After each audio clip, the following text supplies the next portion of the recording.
एक बार भगवान शिव के सेवक ने कहा, हे प्रभु, आप तो दिन भर मूर्ति बनकर खड़े रहते हैं, एक दिन मुझे आपकी जगह खड़े होने दीजिए, आप आराम से घूम आइए।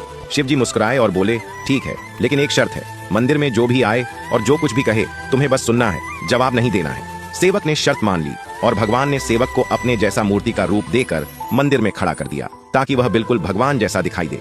सुबह सबसे पहले एक व्यापारी आया, उसने भगवान के सामने माथा टेका और जैसे ही बाहर निकला उसका बटुआ गिर गया। सेवक बहुत बेचैन हुआ, मन किया व्यापारी को आवाज देकर बटुआ लौटा दे, लेकिन भगवान की शर्त याद कर चुप रहा। कुछ देर बाद एक गरीब आदमी आया, उसने भगवान से कहा, हे प्रभु, मेरे बच्चे भूखे हैं, कुछ मदद कर दो। तभी उसकी नजर बटुए पर पड़ी, उसने भगवान को धन्यवाद दिया और बटुआ उठाकर चला गया।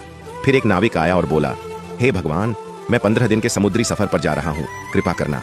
वह जैसे ही बाहर निकला, पुलिस आई और उसे बटुआ चोरी करने के इल्जाम में पकड़ लिया।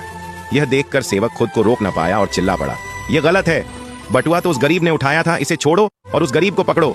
रात को भगवान लौटे तो सेवक ने गर्व से पूरा किस्सा सुनाया, लेकिन भगवान गंभीर हो गए और बोले, तुमने मेरी योजना में दखल दे दिया। वह व्यापारी बेईमान था, उसका बटुआ गिरना उसके कर्मों का फल था। गरीब को बटुआ इसलिए मिला ताकि वह अपने बच्चों का पेट भर सके। और जहां तक नाविक की बात है तो उसका जहाज तूफान में डूबने वाला था, पुलिस द्वारा पकड़े जाने से उसकी जान बच जाती, लेकिन तुम्हारे बोलने से अब गरीब जेल चला गया और सब गड़बड़ हो गया। फिर भगवान बोले, सेवक याद रखो, जो कुछ भी होता है उसमें मेरी योजना होती है। तुम्हारी नजर सिर्फ उस पल की सच्चाई देखती है, लेकिन मैं संपूर्ण समय और कर्मों को देखता हूँ। इसीलिए जब भी तुम्हें कुछ गलत लगे तो समझ लेना कि मैं तुम्हारे भले के लिए ही कर रहा हूँ। हर हाल में मुझ पर भरोसा रखो। निष्कर्ष, कभी कभी हमें जो चीज गलत लगती है वही असल में हमारे अच्छे के लिए होती है।